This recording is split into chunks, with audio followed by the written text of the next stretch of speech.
زه د بهرنیو چارو د وزیر په توګه هم باید تاسو ته قناعت درکړم، هم خپل حکومت ته او ملت ته. اوس تاسې راته ووایاست کوم هغه اقدامات دي چې نړیوالې ټولنې کړي دي او زه خپل مشرانو ته خپل ولس ته قناعت ورباندې ورکړم.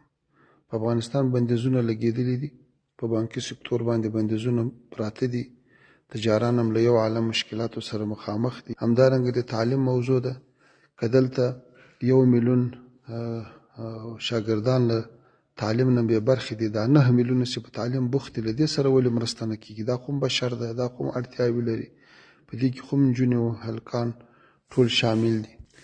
همدارنګه د رسمیت پېژندنې موضوع ده چې افغانستان چوکۍ تر اوسه د هغه چا په لاس کې ده چې هغه نه د حکومت نمایندګي کوي، نه د ولس نمایندګي کوي، نه د یو بل جهت نمایندګي کوي.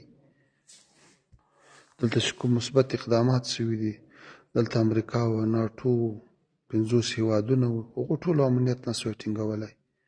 نن هغه امنیت موږ په یوازې سر باندې ټینګ کړی، ټولو هغو ډلو ټپلو مخه نیول سوې چې پخوا به دوی ته ګواښ کړو، نړیوالو ته به ګواښ وو. خو د دې نه ستاینه وسونه چې همکاري وکړه. مخدره مواد چې افغانستان په نړۍ کې تر ټولو زیات تولیدونکی و، اوس هم هغه اندازه 0 ته راټیټه کړې ده. خو هېچا په دې برخه کې د موږ له بزګرانو سره مرسته ونه کړه. په تېرو 20 کلو کې 40 لکه انسانان معتاد سوي وو، د هغو په علاج باندې موږ شروع کړې ده، راټولوو یې، خو څوک یې په اړه هېڅ ډول همکاري نه کوي. همداسې د دوحې په تړون کې توافق شوی و چې د اسلامي امارت مشران به له تور لیسته وځي، تر اوسه هم نه دي وتلي. وخت کې زموږ مشران خارج ته سفر ونه لري، مجالس ونه لري له تاسې سره او له نورو نړیوالو سره، نو په اړیکو کې به څه ډول بهبود راسي؟ همداسې په د تېر 1.5 کال کې د بشري مرستو په برخه کې څومره ښه همکاري موږ وکړ. هغو سیمو ته مرستې ورسېدې چې په دې 20 کاله نه وې رسېدلې. اوس که لږ محدودیت راځي، هغه باید سره وزغمو، حل ورته پیدا کړو.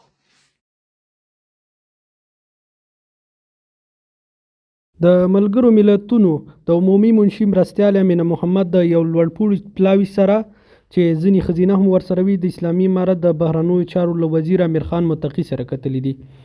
په دغه لیدنه کې دواړو لور پر خپل منځ کې شته اندېښنې یو بل مخې ته ایښي دي او په دې هکله چې څه ډول په راتلونکي کې د یو باور فضا رامنځته راشي خبرې شوي دي.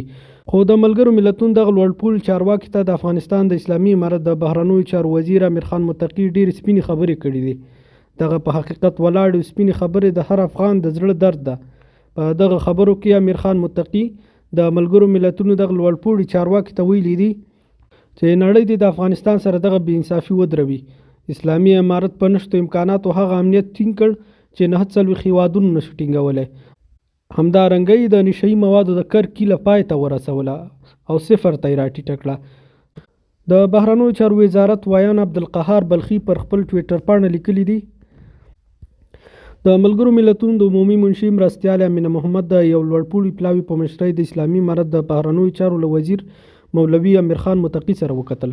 په پیل کې د بهرنیو چارو وزیر د ملګرو ملتونو پلاوي ته هرکلی ووایه او هیله یې وښوده چې د افغانستان رښتینی انځور نړیوالې ټولنې ته منعکس کړي. ورپسې اغلې امینه محمد افغانستان ته د خپل سفر موخه د وضعیت له نږدې لیدل او د ښځینه او د زده کړو او کار په اړه افغان حکومت ته د نړیوالې ټولنې پیغام رسول یاد کړل. اغلې محمد زیاته کړه ملګري ملتونه او نړیواله ټولنه په دې تمرکز لري چې د افغانستان سره خپلې مرستې او تعامل ته دوام ورکړي. مولوي امیر خان متقي په پیل کې وویل چې موږ له یو لوړ ستونزو سره مخ وو. له نیکه مرغه زیاته برخه ستونزې حل شوي دي. د مخدره موادو کښت 0 ته راټیټ شوی، ډاډمن امنیت راغلی، د څه کم 10 میلیونه زده کوونکو پر مخ د زده کړو دروازې خلاصې دي. ښاغلي متقي صاحب همدارنګه زیاته کړه په زیاته اندازه ښځې په تعلیمي او صحي سکتور کې په کار بوختې دي او کومو ښځو چې دفترونو کې کار کوي هغوی ټول ته معاشات رسول کیږي. د ښځینه او زندانیانو کچه فوقالعاده کمه شوې ده. د سوداګرۍ په برخه کې سهولتونه ایجاد شوي دي. همداراز په 3 اتیا شفاخانو کې په زرګونو معتادین تر درملنې لاندې دي. بناً د دې ټولو برخو په پرمختګونو په اړه د نړیوال ټولنې لازمه همکاري اړینه ده. د بهرنیو چارو وزیر وویل د حکومت په رسمیت نه پیژندل، په مشرانو د سفري بندیزونو نه لرې کول او همدارنګه پر بانکي سیستم بندیزونه هغه عوامل دي چې هیوادوال یې له ګڼو ستونزو سره مخامخ کړي دي. نړیواله ټولنه باید د دغو ستونزو په اړه مثبت ګامونه واخلي. په پای کې ښاغلي امینه محمد د بهرنیو چارو وزیر له څرګندونو مننه وکړه او د شته ستونزو د حل او د لا زیاتو پرمختګونو همکاریو په اړه یې هیله وښودله. ښاغلي محمد ژمنه وکړه چې د افغانستان کې د خپلو سترګو لیدلی وضعیت به له نړیوالې ټولنې سره شریک کړي او افغانستان سره به د مرستو په برخه کې هم کوټلي ګامونه واخلي. له دې وړاندې د افغانستان اسلامي امارت د کانونو پټرولیم وزیر شیخ شهاب الدین دلاور له یو خصوصي تلویزیون سره په مرکه کې ویلي چې دنیاوال له افغانانو سره په یو ډول په اصطلاح دښمني کوي. هغوی د افغانانو حقوقو ته درناوی نه کوي او هغه څه چې په خوله وایي او په ظاهر کې ښکاره کوي په حقیقت کې هغسې نه کوي، بلکې د پردې شا داسې پلانونه جوړوي چې افغانان ذلیله کړي او د ژوند چارې ورته سختې کړي. ښاغلي دلاور زیاته کړه چیلنجونه څه شي دي تاسو د دغه وزارت پر وړاندې چې تاسې لرئ؟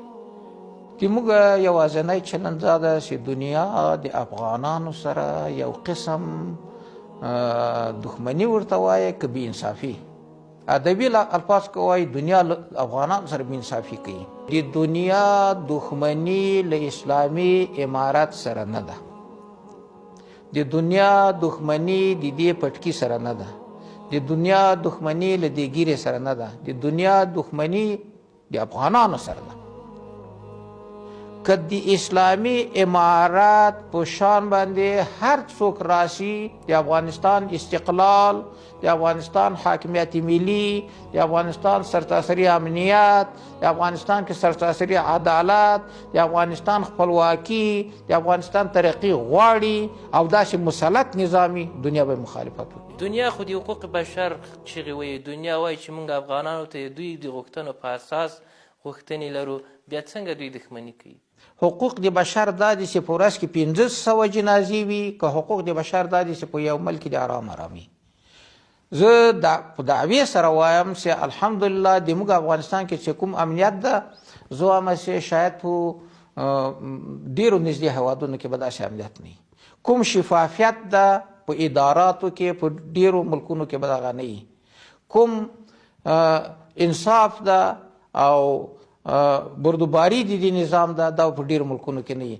نو که دوی حقوق د بشر غواړي، آیا حقوق د بشر دا دي چې په ورځ کې 1500 خویندې ماندې د موږ کونډې شي او که دای شي ارام سوای د حروز ربوړم کنا، سوای د حروز ربوړم کنا، تب په فراق زورم کنا، تب په فراق زورم کنا، سوای د حروز ربوړم کنا، سوای